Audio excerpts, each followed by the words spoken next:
Good morning, everybody. In this video I am preparing my homestead for my 7-year-old daughter to take care of it while I am gone on my annual fishing trip up to Canada here soon.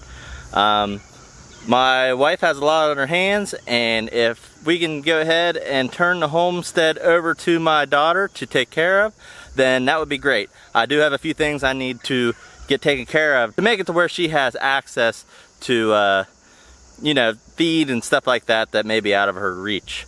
One thing I did do, I butchered 11 chickens yesterday.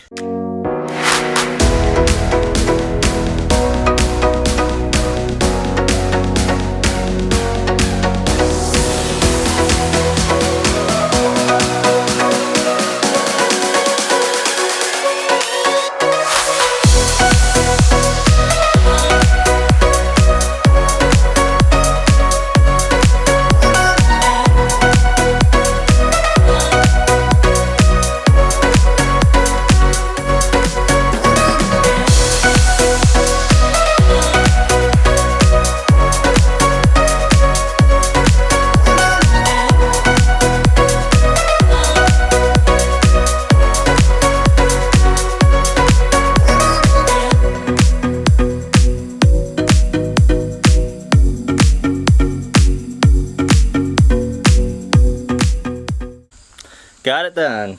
We got 10 chickens and a spare rooster butchered. Glad I got that done. Gonna go ahead and put these guys in the freezer where they belong. Basically, that's 11 less chickens for her to take care of while I'm gone. So the Cornish cross are all gone, except for Frank. And now we're gonna start preparing the homestead for me to be gone. Another thing, on my fishing trip, I am responsible to bring one meal with me. And I've been planning all along, my meal is going to be smoked turkey. And I am going to bring a turkey that I raised up to Canada. A turkey that has a one-way ticket to Canada. So, I've been thinking about this, and I think we're going to run into some problems because the turkeys are obviously a lot larger than the chickens. And there's no way that the turkeys are going to fit in this kill cone. So, the way I'm going to do this is going to be a little bit unorthodox, but it'll be interesting, I can promise you that. So what we're going to do is we're going to go ahead and butcher this turkey and get it ready for my trip, and then we're going to go ahead and get everything else prepared around here for my daughter Olivia to take care of it. Okay? So let's go ahead and butcher this turkey. Alright guys, I'm going to use a 22 rifle, and I have these shot shells for the 22. I'm basically going to shoot the turkey and then try to bleed it out as quick as possible, but there's no way I could get this thing inside that kill cone, and I don't have enough people try to hold it down or anything like that. So I'm going to actually shoot the turkey, and hopefully it works out well. So we're going to give it a try. Perfect. I'm going to go ahead and load this up.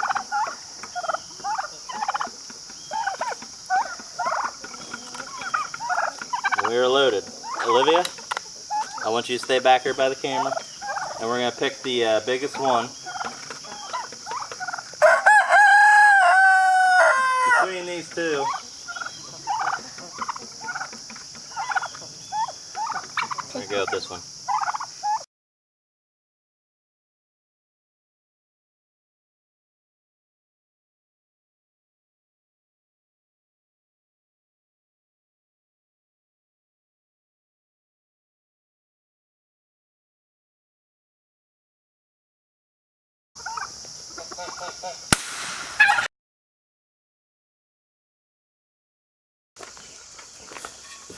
This ain't gonna work.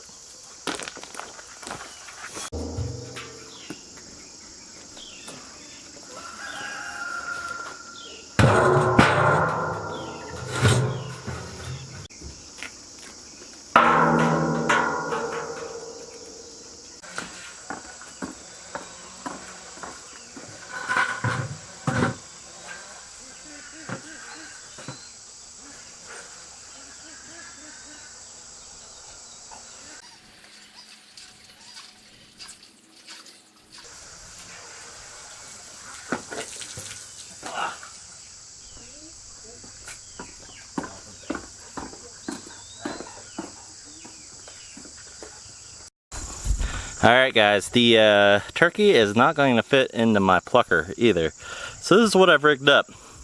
I have a corded drill that I got, and I bought this thing online, and it's supposed to take the feathers off. And I don't have multiple people here to help me hold it and run the drill, so I clamped it to this board in hopes that this will work. I'm going to use a zip tie to adjust the trigger to where I want to, and I don't know. Let's see how this works out.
That's so funny. Am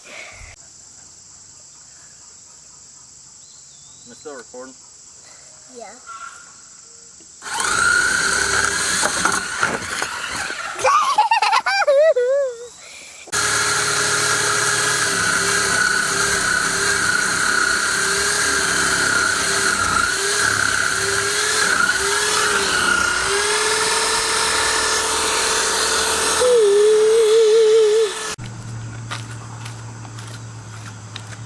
All ready to go. All right, we got the turkey done, and we have Olivia here. Say hi, Olivia. Hi. And we are going to run through all the chores real quick and make it to where she can take care of all these animals while I am gone. So first off, let's start with the peacocks. All right, the peacocks are going to be easy. They really don't eat very much. I will top these guys off before I leave, and they may make it the whole week.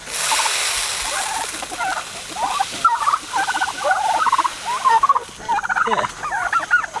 And same thing with the water. They tend to, they do pretty good on the water. Okay. Alright, you got that, Olivia? Peacocks? You're just going to check their feed and their water. Okay. Okay? That would be good. Alright, next let's do the turkeys. You know how to take care of the turkeys, right? Yeah. Alright, let's go do it. I did it before. Let's go in. The white turkey with the fowl pox, I believe he's feeling a lot better. He is eating, and I seen him strutting and gobbling today, which is the first time in a while, so I think he is, he still looks a little bit gross, but I think he's getting better. Now the turkeys will literally mug you. Good.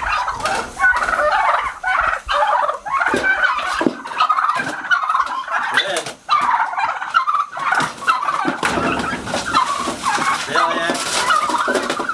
There you go.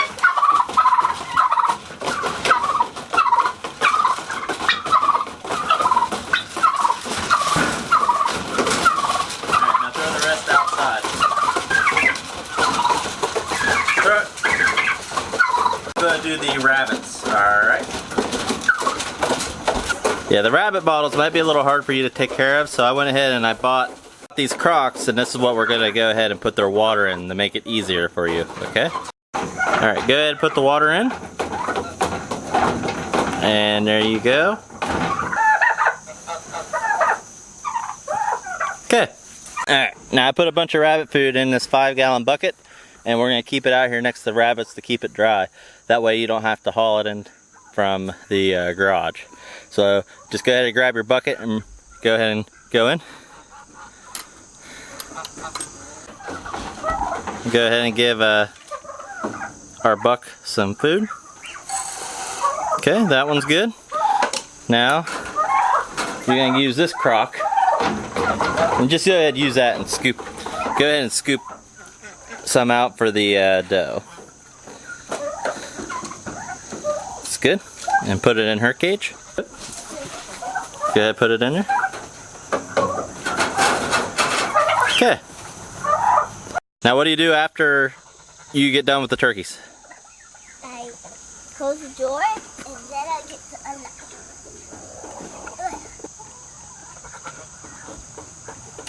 Very good. Alright, I am going to go ahead and put some chicken feed in these buckets so they're down to her level.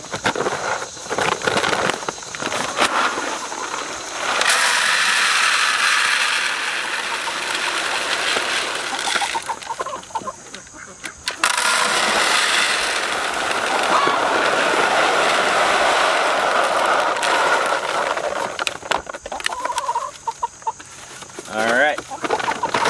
And I'll go ahead and I'll put those out here on the ground with lids on them to keep them dry, and you're going to scoop out of these buckets and feed the chickens while I'm gone. Alright Olivia, after feeding them, you need to come in here and collect all the eggs, so go ahead and do that.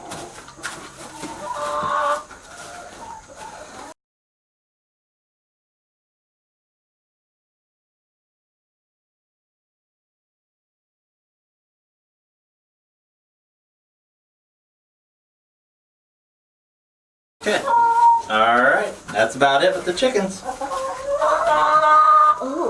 Let's go ahead and head out. Alright, I got the homestead set up for my daughter to take care of. The only exception being my broilers. She's not going to be able to pull that chicken tractor, and she's not going to be able to haul the water and the feed up to them, and she's obviously not going to drive the Ranger. So my neighbor graciously is going to do that for me while I'm gone, so he's going to come over and help me out. And you can't put a price on good neighbors. But I really appreciate that. Real quick before I go, quick update on my turkeys. There it is, it didn't make it.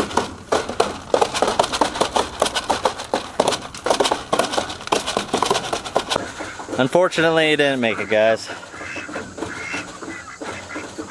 I felt like the fowl pox was getting better.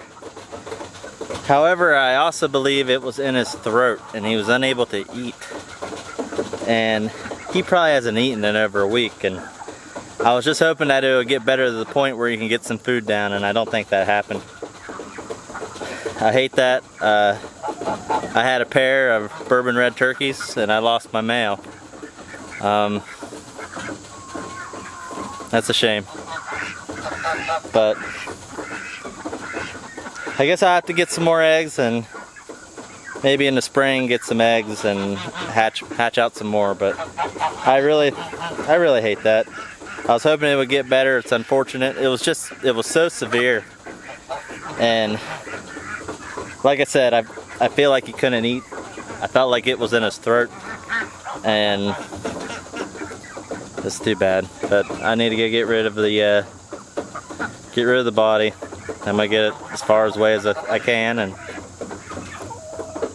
so this is the bad part about homesteading. You know, things don't always go the way you plan them, and man, I hate that.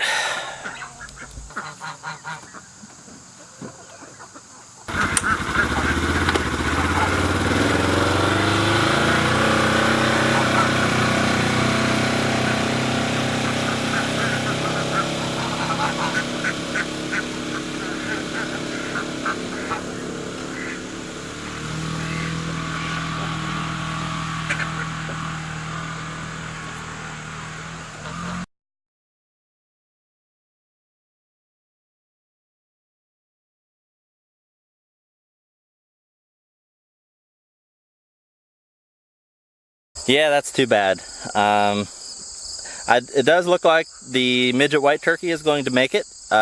He was strutting around looking good today. I mean, he's still a little ugly, but he's acting a lot better, which is probably a good sign. Another thing, Hoover Hatchery, they resent my order because all my chicks died, if you saw in my previous video. They resent the order, and I talked to them. It turns out they did email me, and I said they didn't in my last video, and I wanted to correct that. Turns out my emails that I got from them went into my spam folder, and I didn't see them. I really can't fault the hatchery, and honestly, I think it was more of a postal service problem than a hatchery problem. So anyway, they resent the order, and every chick made it safe, and I got them in the brooder, and they look pretty good. I'd like to thank you guys for watching the video today, and if you could, maybe consider subscribing. You know, click on this little thing right about there, just click on it. Yep. Alright, hope you guys enjoy the rest of your evening, and I'll see you guys in the next video. Goodbye.